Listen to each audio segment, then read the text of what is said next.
Hi,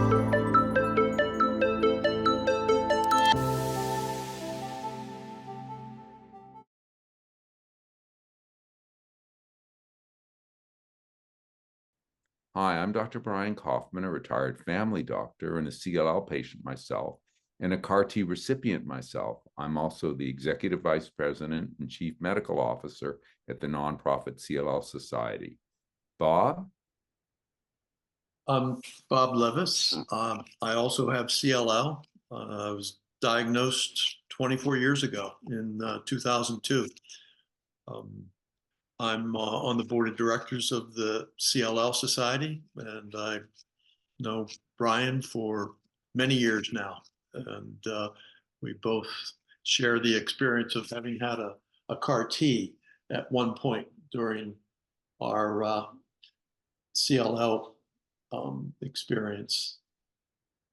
And I remember very fondly talking with you before I had my CAR T therapy and how helpful you were to me in terms of giving me some advice, my wife and I, about what that experience was like, because you were one of the very, very early adopters of CAR T. Just first remind for people who are new to this what CAR T stands for and why you jumped in at a very, very early stage at the University of Pennsylvania. Yeah, CAR T stands for chimeric antigen receptor T cell therapy. It's a procedure wherein um, your T cells are taken from your body in a process called apheresis, and they are then genetically modified with a targeting um, mechanism that would cause the T cells to attack a specific protein on the surface of a cancerous lymphocyte. Um, I, as I said earlier, was diagnosed in 2002. I was watch and wait for 6 years. And then my first treatment was fludarabine, Cytoxan, Rituxan in 2008. And that was in 2008, well, one of the leading treatments for CLL.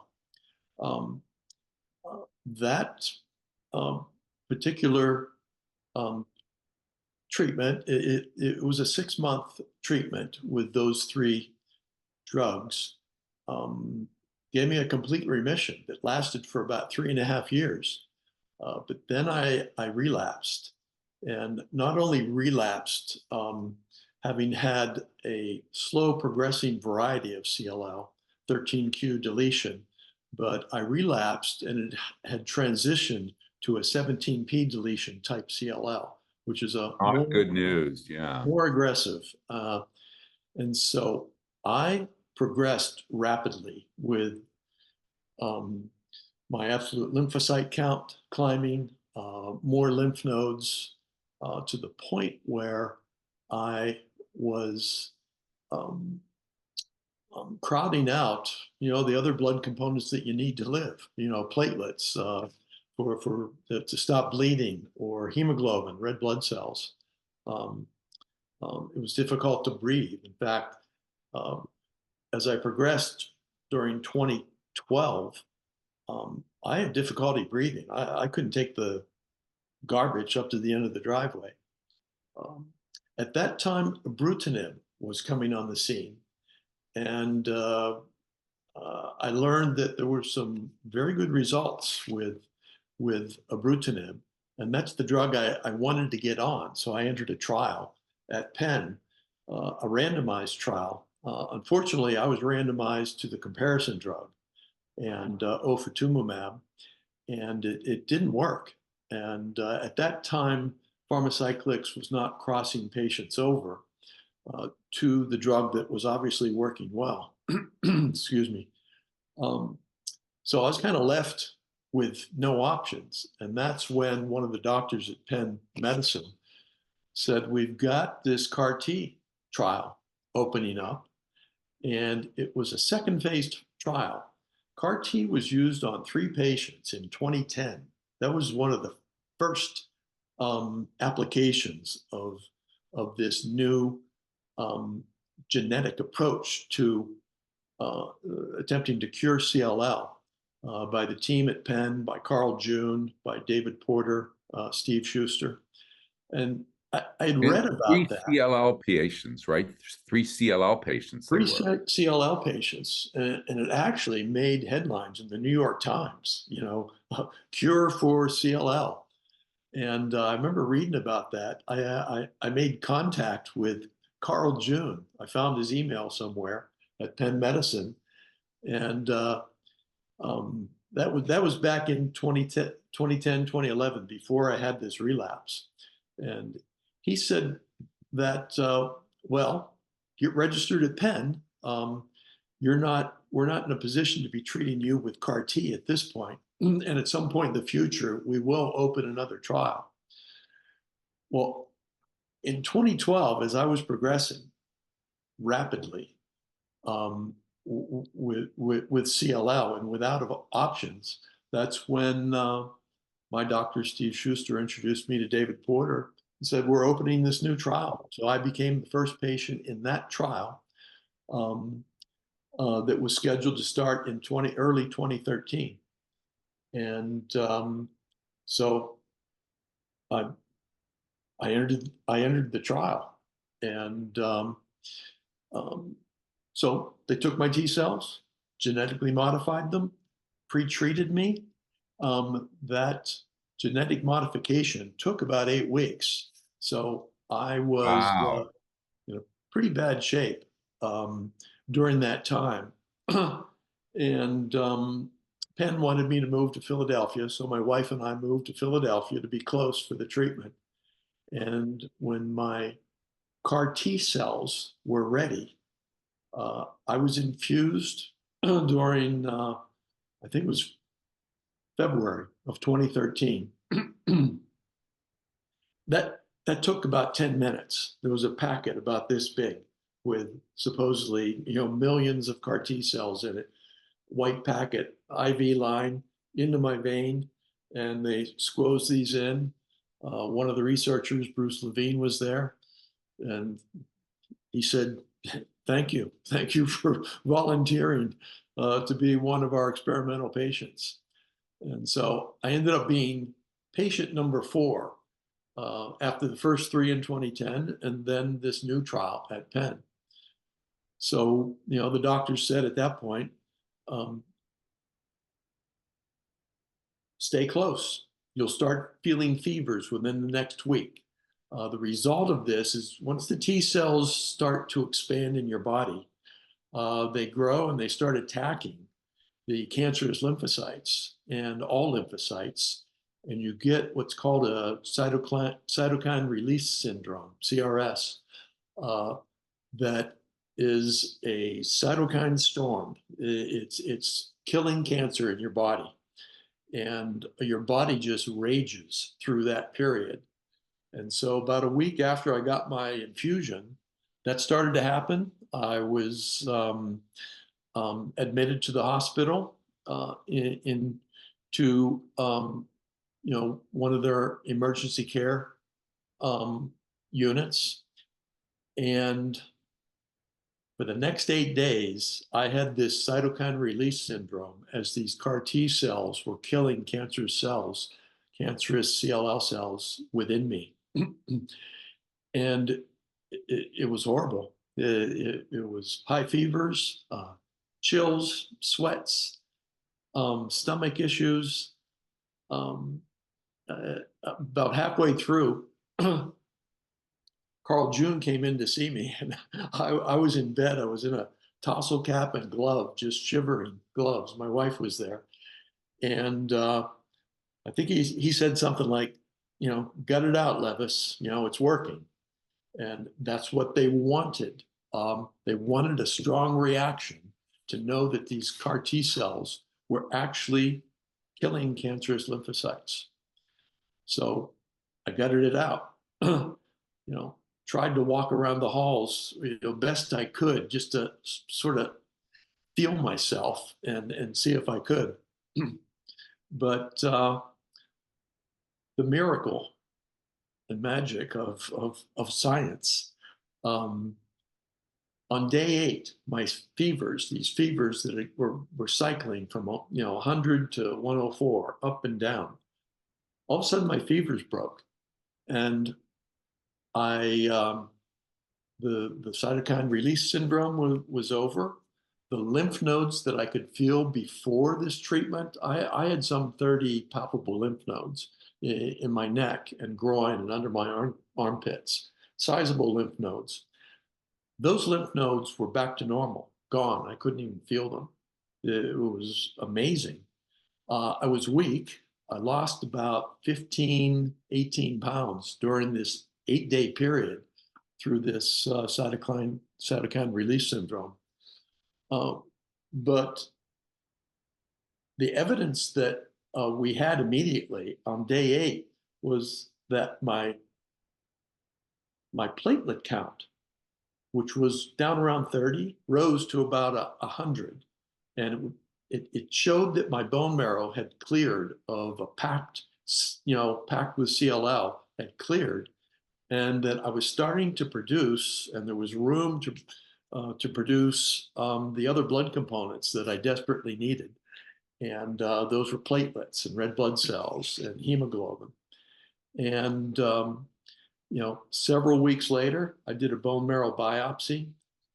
CLL was gone, non-detectable. It really was the miracle of science, and it saved my life.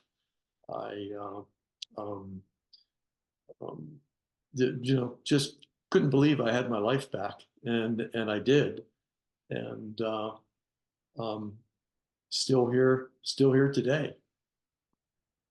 After going through all of this, how long did it take you to get back your strength and to feel pretty normal again? Was it pretty quick, or was it a long kind of rehabilitation after? Because it sounds like those first few weeks were very tough. First few weeks were very tough. I left the hospital weak. I'd lost weight, but I think within a month, I'm pretty active. I mean, I cycle, I golf, exercise, and so I got back to that pretty quickly. And it probably took a couple months to get the weight back on, but I felt good, better than I had certainly before the CAR T. I mean, I could breathe. I had hemoglobin in me, and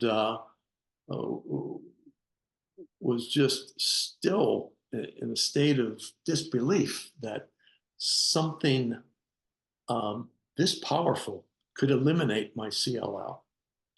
Um, uh, Unfortunately, that didn't last forever.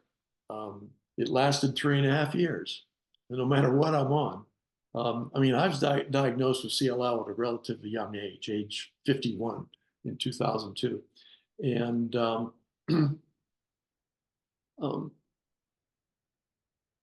it was 3.5 years when I relapsed on the fludarabine, Cytoxan, Rituxan. It was 3.5 years after my first CAR T. By then, ibrutinib was available. I went on ibrutinib, and that gave me more time. And there was another trial going on at Penn where they wanted to, since I had relapsed, they wanted to try CAR T again, because they had a trial that wanted to combine CAR T cell therapy with ibrutinib. And that was at the 3.5 year point when I started to, my absolute lymphocyte count started to rise, and I had a few lymph nodes. So I did a second CAR T. And that CAR T was not as complete. They were two different types of CAR T. The first one was based on a mouse model. The second was a humanized model, but similar. And for whatever reason, it didn't work as well. My CAR T cells that in the first CAR T experience lived for 3+ years. In the second CAR T, when they went in to analyze, where are the CAR T cells? Are they still working? Uh, After about 6 or 8 months, they were gone. So it did not work as well. I had a partial remission. And um, think, some of the work they're doing at Penn Medicine, one researcher, Joe Frietta, uh, did an excellent paper several years ago called Sources of Resistance of, CAR T therapy in CLL patients. And it was a breakthrough where they saw certain things that are markers in patients that indicate that these types of patients don't do as well on CAR T as others. Um, the beauty of the paper is it identified enough things that the researchers are able to work on those things to see if they can get improved performance. And I think that's what's happening today with CAR T. The research continues. And in the meantime, I've been on um, pirtobrutinib, another kinase inhibitor, and that is has got me another 3.5 years as I start to relapse again.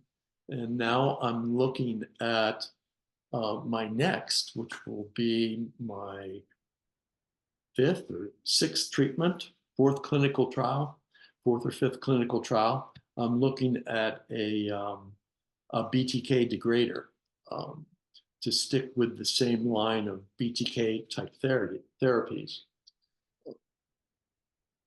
Buying time. That's what you do with CLL. You get on the next drug, you do your homework, and you're prepared on plan whatever, B, C, D, E, or F in my case, and you have that ready and you know where to go to get it. And you're buying time while the research continues. Uh, I would do a third CAR T. Um, I'd like to see them get to the point where the complete remissions with CAR T are better than 30%, which is, at best where they are now. That they sort out these problems that the researchers are looking at. Why is there resistance? And so uh, buy some time, wait for the cure. Um, that's what we think about at the CLL Society. As I said, I'm on the board, and Brian and I and the others on the board, and those involved in the CLL Society, we're funding research for exactly that purpose. Let's solve the problem. Let's cure this. And um, you know, at present, I'm good, feel good, biking, golfing, part-time work, CLL Society. Um, and within the next couple of months, I'll get on to my next uh, clinical trial and buy some more time. I would also add that one of the things that's happened since your first CAR T is that they're much better at handling the cytokine release syndrome. That they're more aggressive in terms of intervening, and for most patients, and also they're much quicker at the manufacturing process. Most people, it's within a couple weeks that they get their CAR T cells now. And though most people do get some cytokine release syndrome and some people get neurotoxicities, usually it's days, not weeks of misery that people go through now. So I think that that's one area that has improved. But you're right, we need something that works for more people, because when it works great, but it doesn't work for enough people, and we need to understand that better. Any final thoughts you would want to share with somebody who's got CLL and is maybe considering CAR T therapy? Well, certainly have it on your list of options. There are a lot of options out there. And, I think we find in many cases that the BTK inhibitors will last. They're not a cure, but they certainly can manage the disease. But there are certain points in the life of a person with CLL where it can convert and it can go more aggressive. And I think you need to be prepared to know more, know as much as you can about CAR T, and to have a CLL specialist who knows what CAR T is and knows where you would go to get it. As you said, the the advancement in the engineering of making these CAR Ts has, has progressed considerably. Where it took 8 weeks before, now it's a matter of a week or two. There are new technologies coming along as we speak that will take a T cell and turn it into a CAR T, in one, you know, large unit, so that patients don't have to wait. Because in some cases, it gets to be pretty dire for certain patients who need a solution now. They can't wait 8 weeks. But I, um, um, I think certainly um, CAR T is part of the next set of solutions, genetic-based solutions for treating various diseases, including CLL. And so it may be early days, but um, it's there. And I'm happy to see the amount of research is growing, so that it can advance faster. So and can save more lives. Well, thank you for your bravery in being an early adopter of CAR T, and also going through CAR T twice and willing to consider it a third time. I certainly learned a lot from your experience, and I'm sure others will. And I think CAR T really is a part of the future for CLL, and the therapies just continue to improve. So I think it should be on everybody's radar screen as an option to consider when their CLL relapses and they need an aggressive type therapy. Um, Bob, I can't thank you enough for your time and your insights, your thoughtful answers. Thanks so much. You're welcome, Brian.